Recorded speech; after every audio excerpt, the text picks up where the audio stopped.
Hi everyone welcome back to my YouTube channel RS studio study को आज video रे आम ओडिया साहित्य बहिर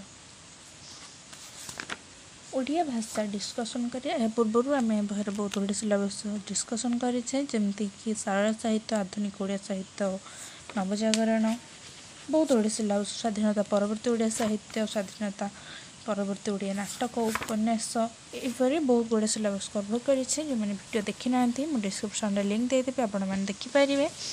चलो कि वीडियो स्टार्ट करें। वीडियो स्टार्ट करने पूर्व आप समस्त अनुरोध कि वीडियो शेष पर्यटन देखिए। वीडियो पसंद आसे लाइक करेंगे, कमेंट करेंगे, सांग सहित सेयार करेंगे और चैनल को सब्सक्राइब करदेवे जहाँद्वारा यहाँ इंपोर्टाट वीडियो सर्वप्रथम आपके पाखे पहुँची पारे। वीडियोटी +3 और पीजी पिलांपाई और अन्य जेकोसी कॉम्पिटिटिव एग्जाम आपने प्रिपेयर करंतु ना कहीं ये वीडियोटी आप हेल्पफुल रहिबो। चलो वीडियो स्टार्ट करवा।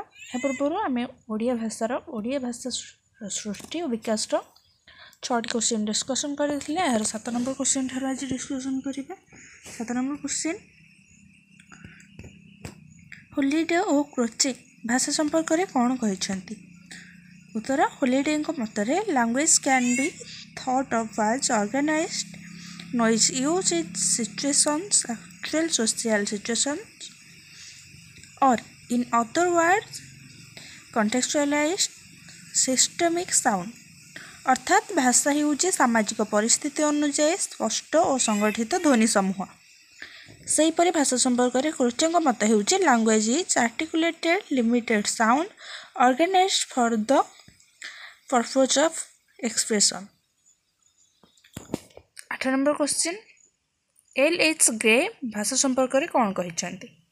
भाषा संपर्क में L.H. ग्रे कहती language is such expression and communication to और from human beings by means of speech and hearing the sounds uttered of heard being so combined in systems developed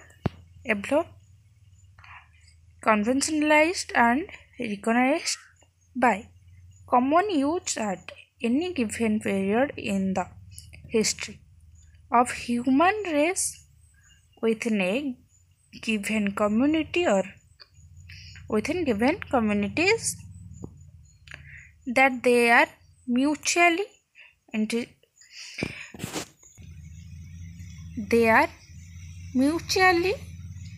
intelligible to all, approximate by normal members for all. 9 number question प्रामाणिक भाषा क्या कहुए। उत्तर होउछि जो भाषा बा उपभाषा अन्य सहयोगी विभाषा मानक उपरे निजर साहित्यिक कथा सांस्कृतिक श्रेष्ठत्व आरोपण करी अन्य विभाषा मानक द्वारा सेमानकर आदर्श प्रतिनिधि स्थानीय सर्वाधिक सर्वसाधारण भाषा रूपे विवेचित हुए ताहाको प्रामाणिक भाषा कहते। 10 नंबर क्वेश्चन प्रामाणिक भाषार अन्य नाम कौन। उत्तर होउछि प्रामाणिक भाषा को कटसाले आदर्श परिनिष्ठित श्रेष्ठ परिगृहित आदि नाम नामित करा जायछि। गोटे उपभाषा जितेबाला प्रामाणिक भाषा परिणत होता है सेतेबेले आखपाखरे उपभाषा मानक उपरे अधिक प्रभाव पकाई थाए। रोमर लैटिन भाषा इटालियन प्रामाणिक भाषा हेबा फल बहु उपभाषा लोप पाई जाइथिला। लिखित और मौखिक नाम प्रामाणिक भाषार 2टी रूप रही। 11 नंबर क्वेश्चन भाषा और उपभाषा मध्य पार्थक्य कौन। उत्तर भाषा उपभाषा मध्य पार्थक्य होउछि एक भाषार क्षेत्र अपेक्षाकृत बड़ और उपभाषार क्षेत्र अपेक्षाकृत छोट। 2 गोटे भाषा मध्य अनेक उपभाषा अंतर्भुक्त होई पारंती किंतु उपभाषा मध्य भाषा अंतर्भुक्त होई पारिबो नाही।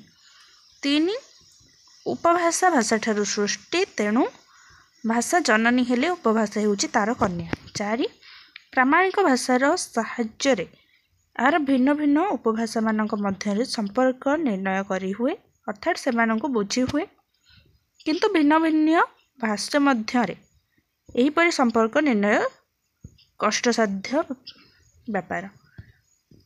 5 मुख्यतः भाषा साहित्य रचना शिक्षादान और शिक्षा लाभ और शासन आदि कार्य व्यवहृत हुए, किंतु उपभाषा लोक साहित्य रचना और कथोपकथन रे केवल व्यवहृत होता है। 12 नंबर क्वेश्चन, राष्ट्रभाषा काहाकू कहती? उपभाषा अन्य उपभाषा मानक क्षेत्र में परिव्याप्त होई समस्तंकर प्रतिनिधि स्थानीय हेले प्रामाणिक भाषा पदवाच्य होता है। सेहीपरि प्रामाणिक भाषा अन्य प्रामाणिक भाषा मानक क्षेत्र में परिव्याप्त होई विभिन्न भाषा भाषी मानकर पारस्परिक विचार विनिमय एवं संपर्क स्थापनर सर्वजनीन माध्यम रूपे विवेचित हुए और समग्र राष्ट्र स्तर रे यह स्वीकृति लाभ करे। सेतेबेले यह राष्ट्रभाषा पद लाभ करे। हिंदी भाषा क्रमे भारत वर्षरे यही स्थान लाभ करिछि। 13 नंबर क्वेश्चन, राजभाषा क्या कहुए? कौन से राष्ट्रभाषा यदि सरकार शासन शिक्षा आदि कार्य परिचालनार भाषा होता है तेबे ताहा स्वतः राजभाषा व सरकारी भाषा पदवाच्य हुए, किंतु पराधीन देश में यह सर्वदा संभव हुए नहीं। जेपरि इंग्रेज शासन काल में हिंदी भारतवर्षर राष्ट्रभाषा थिला, कारण यह राष्ट्रर जनता द्वारा स्वैच्छिक भावे पारस्परिक विचार विनिमयर माध्यम रूपे गृहीत होइथिला, मात्र यार राजभाषा नथिला। इंग्राजी राजभाषा रूपे प्रचलित थिला। 14 नंबर क्वेश्चन, उपभाषा क्या कहुए? उपभाषा को दुईटी अर्थ ग्रहण करा जाय पारे, विकृत भाषा और अशिष्ट बा अश्लील भाषा। यह भाषा गोष्ठीर अथवा भाषा संप्रदायर व्यक्ति जदि अपर भाषा भल करी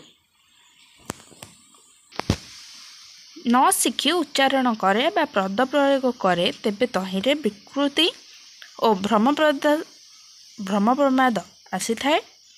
एक भाषा गोष्ठीर व्यक्ति निज भाषा रे मध्य जानी जानी विकृत बा भ्रम प्रमाद पूर्ण पद प्रयोग करि थाए, एहाकू अपभाषा कहा जाए। 15 क्वेश्चन, संकर भाषा क्या कहुए? आवश्यक अनुसार 2 बा ततोधिक संपन्न भावे असंपृक्त भाषा कौन सी कार्य तुलाइबा लक्ष्य रे बा स्थायी भाव में मिलित होई एक सरल बोधगम्य भाषा कले सृष्टि भाषा को मिश्रित भाषा बा संकर भाषा कहा जाए। क्रय विक्रयर सुविधा पाई व्यवसायी माने यही भाषा को व्यवहार करिथांती।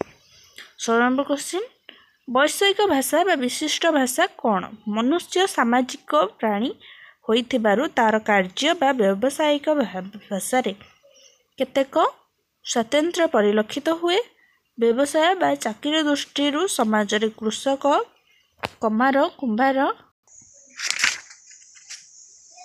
बढ़ई तंती सुनारी दर्जी शिकारी डाक्टर अध्यापक वकील दोकानी पुरोहित पुजारी इत्यादि शिक्षा दीक्षा और ज्ञान विज्ञान दृष्टि छात्र दार्शनिक अर्थशास्त्रविद मनस्थितिविद पदार्थ विज्ञानी रासायनिक विज्ञानी इत्यादि श्रेणी सृष्टि होइछि। सेमानक भाषा शुणी अनुमान करिहेब कि केउं श्रेणीर। कचेरी रे काम करुवा व्यक्ति मानक भाषा सेहीपरि बहु इंग्राजी पार्सी अरबी शब्दर व्यवहार देखा मिले। धार्मिक संघ राजनीतिक संस्था साहित्यिक गोष्ठी छात्र समाज प्रभृति भाषा सेहीपरि केतक स्वतंत्र दृष्ट कहार भाषा इंग्राजी प्रभाव और तो कहारी भाषा संस्कृत प्रभाव और कहारी भाषा ग्रामीण प्रभाव लक्षणीय। एपरी भाषा को विशिष्ट भाषा कहते। 17 नंबर क्वेश्चन, धातु सिद्धांतर अन्य नाम कौन? यही सिद्धांतटी कौन? धातु सिद्धांतर अन्य नाम हेउची अनुसरण सिद्धांत। यही सिद्धांत संपर्क में कहुଯାଇଛି जे धातु सिद्धांत अनुଯାयी भिन्न भिन्न भाषा परिवार मध्य असंख्य धातु क्रियामील रही ଏହି धातु ही ହେଉଛି क्रिया सृष्टि और शब्द सृष्टिर मूल बीज। ଏହି शब्द पदर और पदकाव्यर आधार, काव्य भाषार आधार, एहीपरि धातु भाषार मूल बीज। कालक्रमे ଏହି धातु गुड़िक लोप पाई प्राय 405 वर्ष पर्यंत संकुचित होई आसीछि।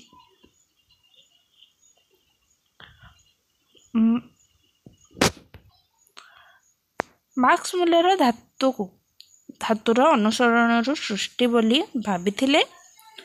तांको मतरे पृथ्वी रे तंबा, पितल, लुहा, सुना प्रभृति भिन्न भिन्न धातु भिन्न भिन्न ध्वनि सृष्टि करिथांती। मनुष्य प्रथमे एही ध्वनि को अनुसरण करी अविकल उच्चारण करने को चेष्टा कला। क्रमे एही अनुसरण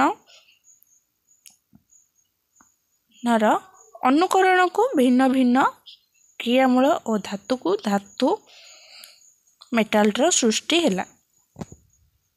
18 नंबर क्वेश्चन, दैवी सिद्धांत कौन?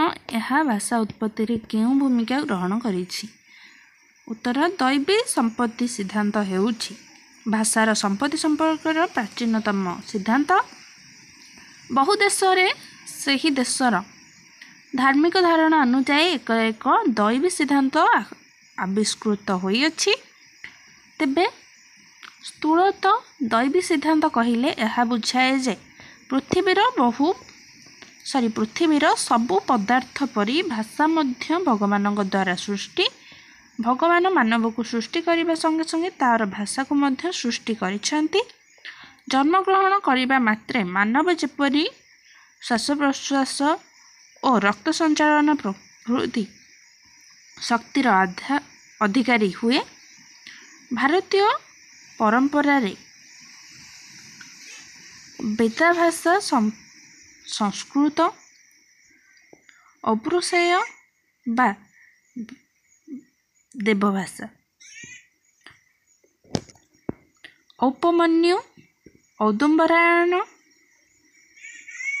जास्क ख्रीष्टपूर्व 31, कृष्ण द्वैपायन, व्यास प्रभृति विद्वान एपरि सिद्धांत स्वीकार करिसेंती। 19 नंबर क्वेश्चन, प्रतिबिंब सिद्धांतर आविष्कृता किए? प्रतिबिंब सिद्धांतर आविष्कृता हेउचंती स्केगल।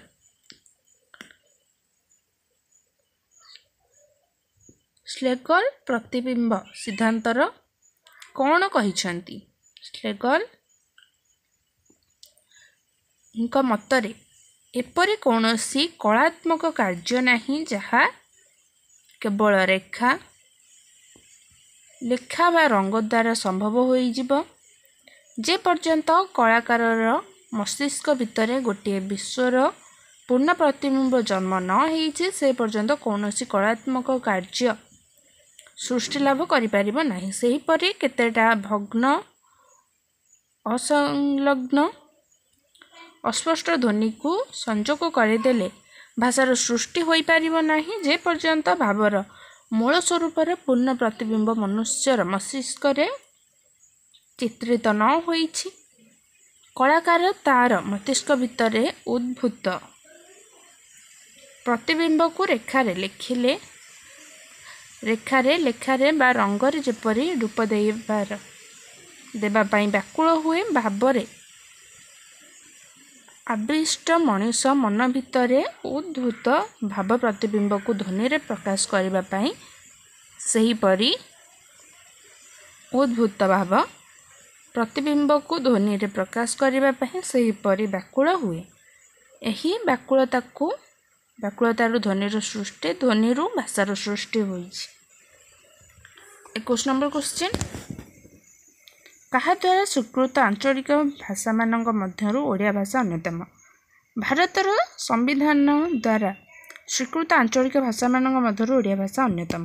22 नंबर क्वेश्चन, भरत मुनि नाट्यशास्त्र केबे रचित होइतला? उत्तर होछि भरत मुनि नाट्यशास्त्र ख्रीष्टीय 2य शतक रे रचित होइतला। 23 नंबर क्वेश्चन, भरतमुनिଙ୍କ नाट्यशास्त्र ओडिया भाषा को किपरि वर्णना करा जायछि? उत्तर भरतमुनिଙ୍କ नाट्यशास्त्र ओडिया भाषा को एक विभाषा भाव में वर्णना करा जायछि यथा सकरा भीर चंडाल शबर द्राविड़ द्रुजा हिनावने चरणा विभाषा सप्त कीर्तिता। 24 नंबर क्वेश्चन ओडिया शब्दर मूल शब्दटी कौन? उत्तर ओडिया शब्दर मूल शब्दटी ହେଉଛି उड्र जहाँ नाटक व्यवहृत विभिन्न भाषा मध्य विभाषा भाव में प्रचलित होता। 25 नंबर क्वेश्चन विभाषार अर्थ कौन? प्राचीन काल में वेदर भाषा को कथित भाषा कहुजाऊ नथिला कारण साहित्यर भाषा कथित भाषा ठारू स्वतंत्र रूपे व्यवहृत होउथिला। सेथिपाई कथित भाषा को विभाषा बा अपभ्रंश भाषा बोली नामित करा जायछि।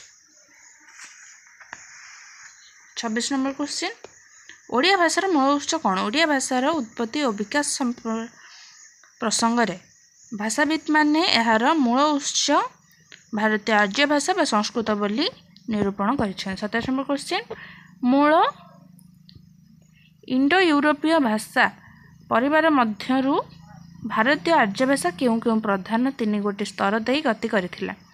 उत्तर मूल इंडो यूरोपीय भाषा परिवार मध्य भारतीय आर्य भाषा 3 गोटी प्रधान स्तर दे गति करिथिला। सेगुड़िक हेउछि 1 प्राचीन भारतीय आर्य भाषा वैदिक बा संस्कृत ख्रीष्टपूर्व 2000 रु 500। 2 मध्य भारतीय आर्य भाषा ख्रीष्टपूर्व 500 रु ख्रीष्टीय 1000। 3 आधुनिक भारतीय आर्य भाषा ख्रीष्टीय 1000 रु सांप्रतिक युग पर्यंत। 28 नंबर क्वेश्चन प्रकृत भाषा स्थानानुसार केते भाग में विभक्त और कौन कौन? प्राकृत भाषा स्थानानुसार 5 भाग में विभक्त सेगुड़िक है 1 महाराष्ट्री 2 सौरसेनी 3 मागधी 4 पैशाची 5 अर्धमागधी। 29 नंबर क्वेश्चन प्राकृत भाषार क्यों शाखारू ओडिया भाषा सृष्टि होइछि? उत्तर हेउछि प्राकृत शाखा गुड़िकरू अनेक अपभ्रंश भाषार उत्पत्ति मागधी प्राकृतरू सृष्टि होइथिला। अपभ्रंश गुड़िक हेले पूर्वी पश्चिम उत्तरी दक्षिणी और मध्य। एही पूर्वी मागधी अपभ्रंशरू सृष्टि लाभ करिछि ओडिया भाषा। 30 नंबर क्वेश्चन प्राचीन काल रे ओडिशा रे केउं केउं सभ्यतार समन्वय घटिथिला?